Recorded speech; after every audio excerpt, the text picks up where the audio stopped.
Assalamualaikum warahmatullahi wabarakatuh. Selamat pagi, salam sejahtera, salam sehat semua. Kerabat SDGs Desa di mana saja berada, kembali kita bertemu di ruang cakap SDGs Desa edisi hari ini Senin 8 Mei 2023. Kerabat SDGs Desa, pagi ini kita akan mengupas lebih jauh tentang IDM tahun 2023 yang memang secara jadwal seharusnya memang sudah dimulai di bulan Maret, April, Mei ini, dan insya Allah untuk bulan Mei ini satu dan lain hanya terkait dengan IDM itu sudah kita tuntaskan bersama di Pusdatin, di Kementerian Desa, di BPI, dan pagi ini kita akan mendengarkan informasi langsung dari Kementerian Desa melalui Kepala Badan Pengembangan Informasi dan Dokumentasi serta dari Mas Mustaqim. Tapi sebelum ke Mas Mustaqim, kita sapa dulu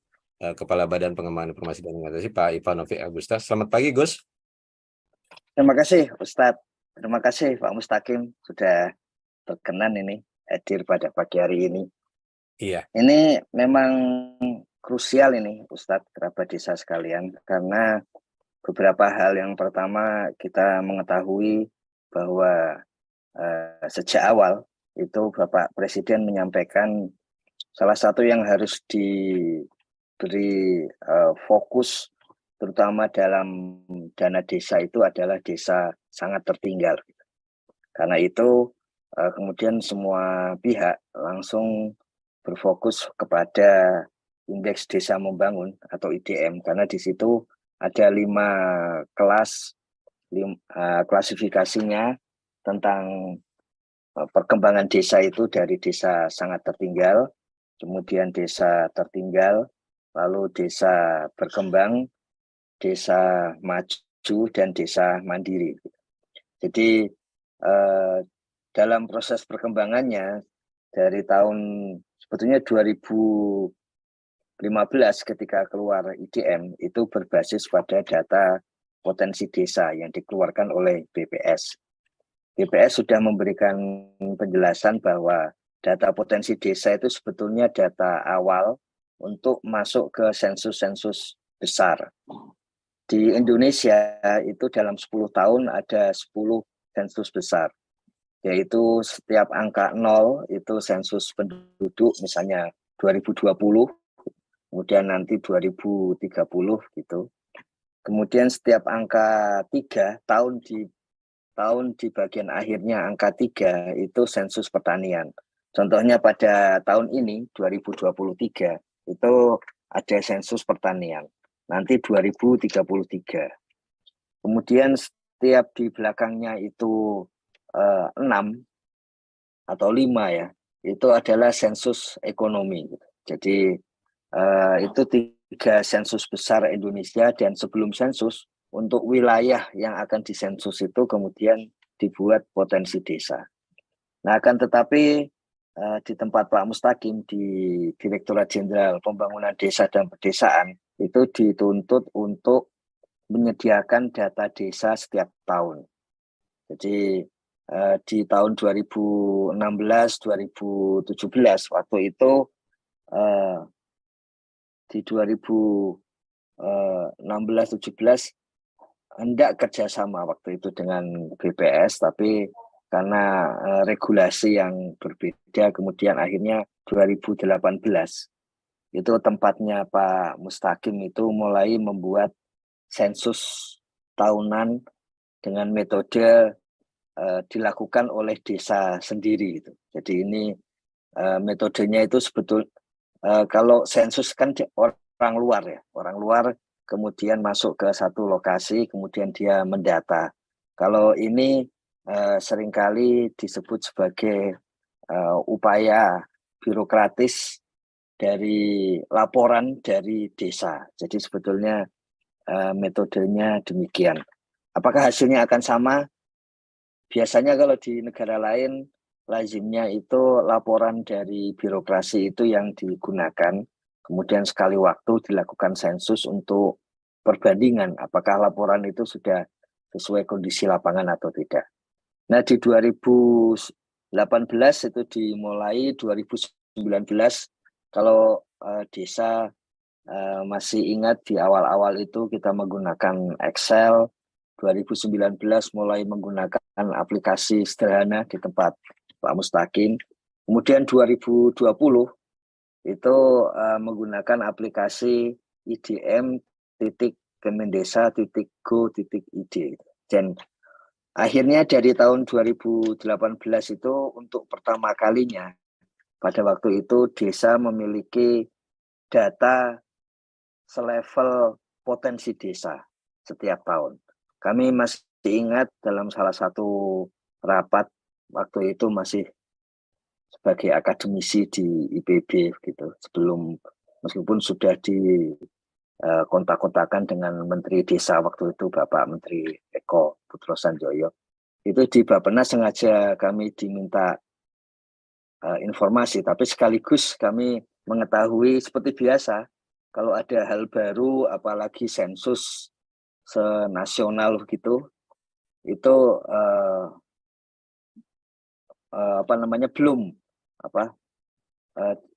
tidak apa ya, pada bukan takut ya, tapi tidak yakin apakah potensi desa yang selama ini BPS saja butuh dana yang besar, kemudian sumber daya manusia dan waktunya pun hanya 3 kali dalam 10 tahun, kemudian akan dilakukan serupa datanya setiap tahun.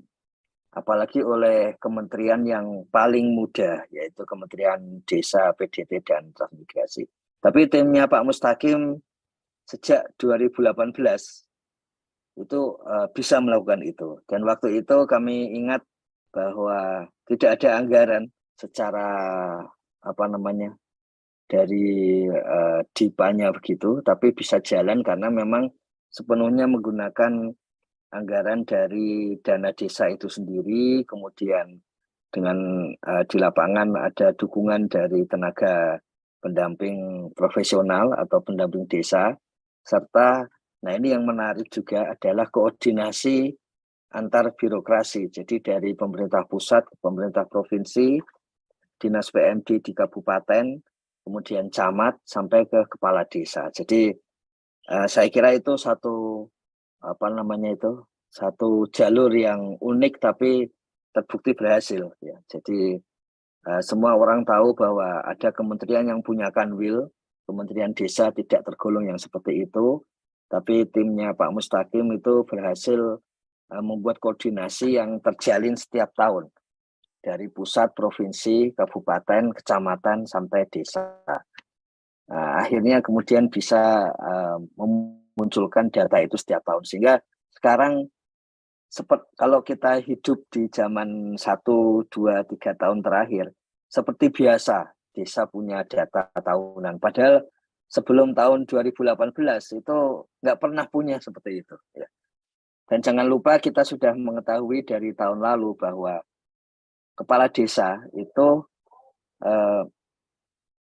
ternyata tidak sepenuhnya mengetahui data IDM, sehingga tidak mendownload hasil dari IDM. Sehingga itu saya kira itu salah satu yang harus kita sampaikan ke desa, bahwa setelah data terkumpul supaya di-download dan kemudian menjadi, kalau selama ini monografi desa itu seringkali disampaikan para akademisi, datanya kok dulu-dulu saja gitu. Sebetulnya sekarang datanya sudah bisa setiap tahun. Bahkan dari 1-2 Pemda itu sudah menggunakan data yang sama, data IDM itu untuk mengisi profil desa. Jadi memang seharusnya begitu saja. Ya, jadi silakan digunakan. Nah, ada hal-hal yang baru di tiap tahun. Saya mendeteksi kalau Pak Mustaqim ini kan salah satu birokrat yang inovatif gitu. Jadi selalu ada perubahan tiap tahun, penambahan. Saya usulkan ke Pak Mustaqim, memang kuesioner yang sudah ada itu jangan dihapus, tapi ditambah boleh. Kenapa begitu? Itu pengalaman ketika kita menggunakan Podes. Saya punya dokumen Podes dari tahun 95 sampai yang terakhir ini tahun 2020 ya, 2021. Itu pertanyaannya berubah-ubah.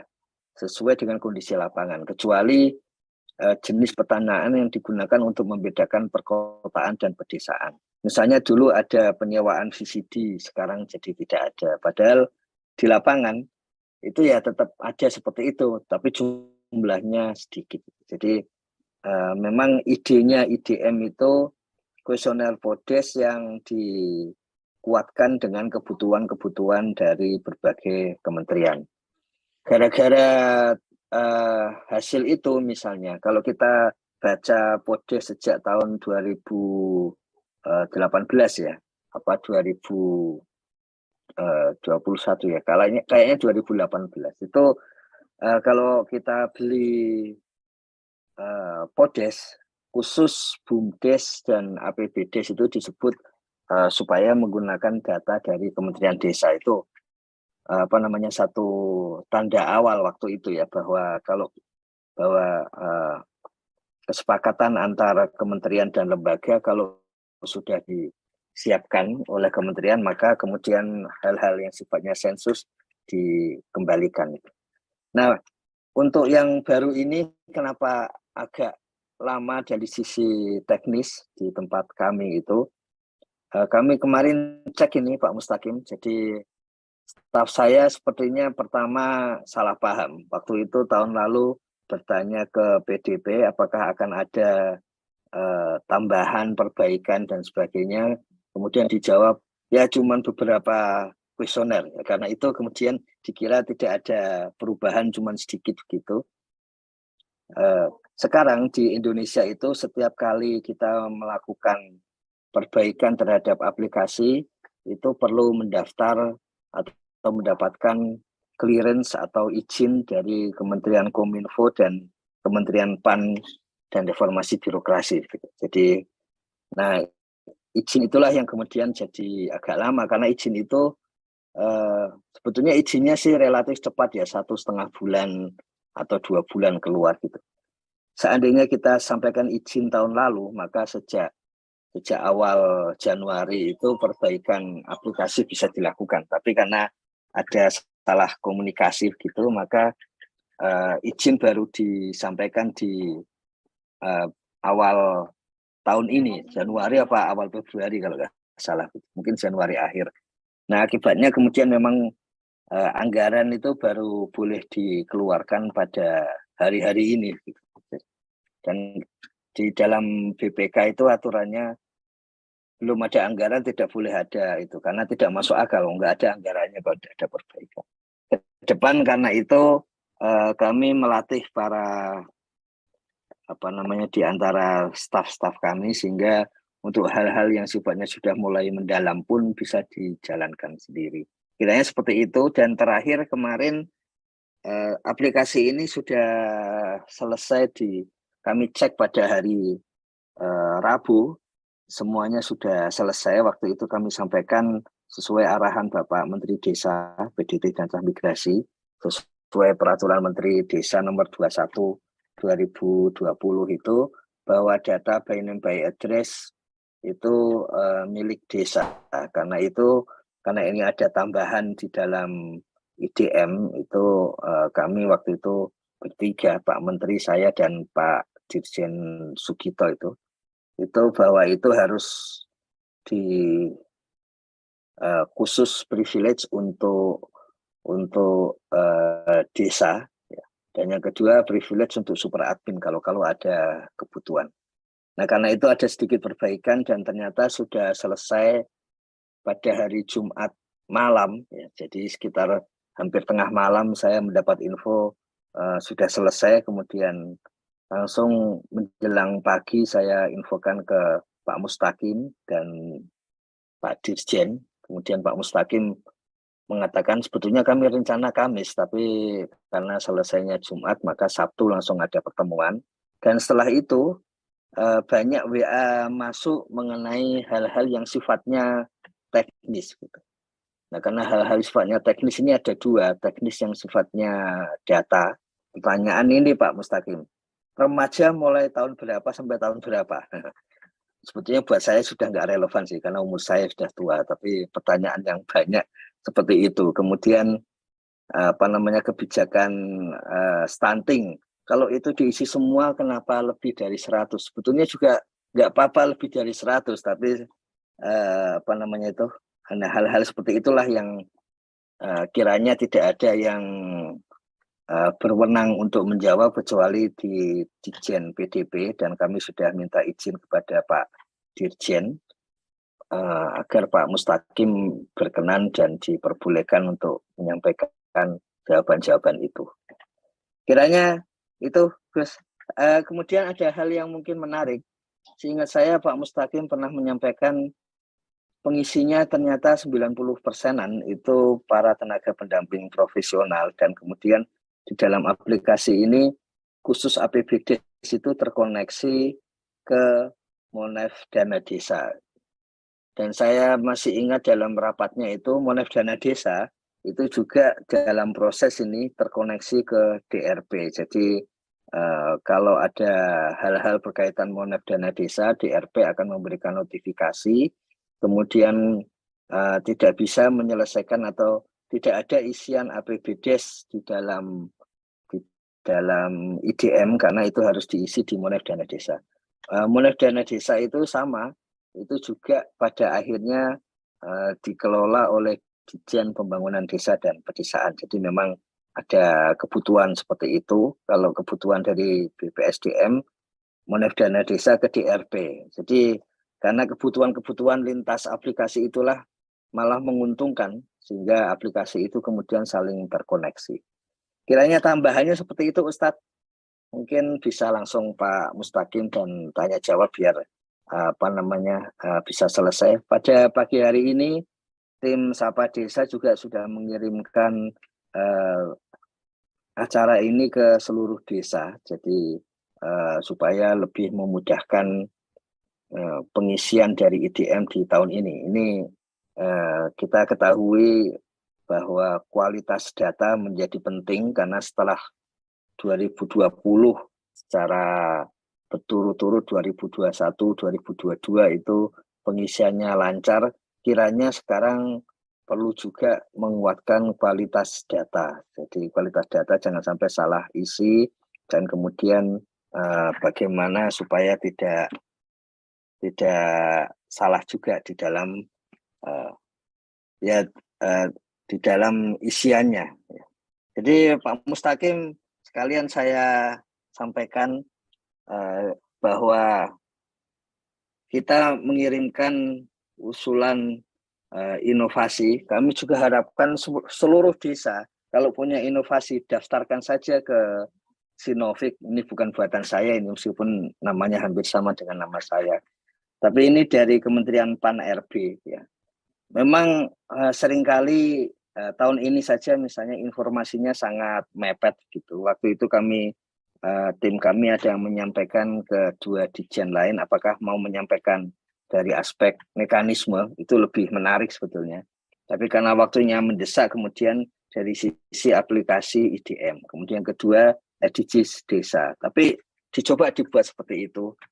Seluruh desa, jadi desa-desa yang inovatif, daftarkan saja. Mungkin ada yang perlu melalui Pemda, mungkin bisa membuat akun sendiri karena sebagai pemerintahan yang otonom.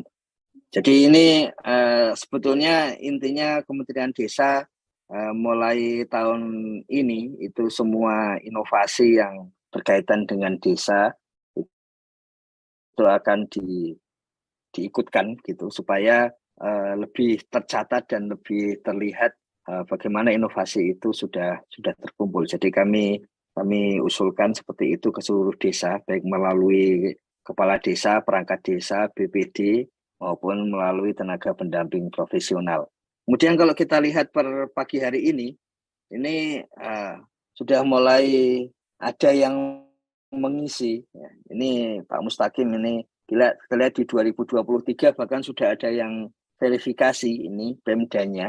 Sudah ada 3 yang mandiri, 2 desa maju, 1 desa berkembang. Ini sudah mulai muncul. Kalau kita lihat di bawah ini juga